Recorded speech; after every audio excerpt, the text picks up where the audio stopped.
கொத்தமல்லி, புதினா, அப்புறம் ஒரு துண்டு இஞ்சி, கருவேப்பிலை, அப்புறம் ஒரு நெல்லிக்காய், ஒரு லெமன். ஸோ இது எல்லாமே கழுவி வச்சுருக்கேன். புதினா ஒரு கைப்பிடி அளவு. ஸோ நான் ஆல்ரெடி வச்சுருக்கிறதுனால அதை அப்படியே எடுத்து கழுவி இதில் வச்சுருக்கேன். நான்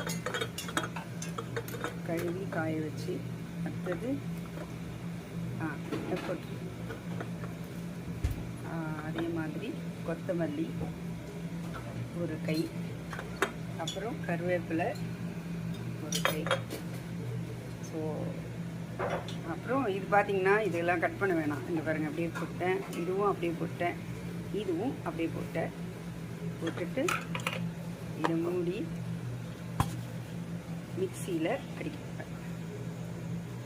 2 தடவை விட் பண்ணோடனே இந்த மாதிரி ஆகிடும். இதில் அந்த நெல்லிக்காவும் தோலோடு தான் நம்ம வந்து போடுறோம்.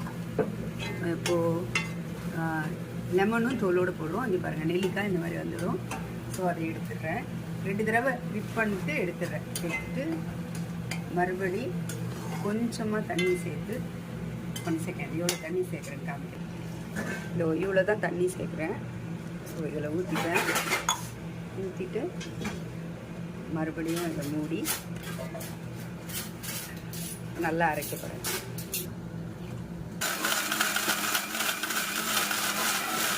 நல்லா அரைச்சாங்க. எனக்கு மருந்துக்காக இந்த சால்ட்டு செல்டிக் சால்ட் சேர்க்க சொல்லியிருக்காங்க.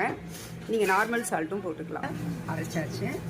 அப்படியே இதை வடிகட்டி குடிச்சிடணும், அவ்வளோதான். ஸோ இந்த மாதிரி ஸ்ட்ரெயினரில் அப்படி ஊற்றி இதை வடிகட்டிட்டா போதும். அப்படியே குடிச்சிடலாம். காலையில் 2 நிமிஷம் கூட ஆகாது. இது செய்து குடிச்சிட்டு போயிட்டே இருக்கலாம். அவ்வளோதான், ரெடி. அப்படியே குடிக்க வேண்டியதுதான். ரசிச்சு தான் குடிக்கிறேன்.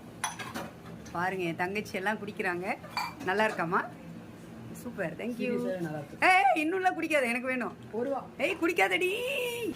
ஆன் பண்ணிட்டேன். Producer is creator is drinking.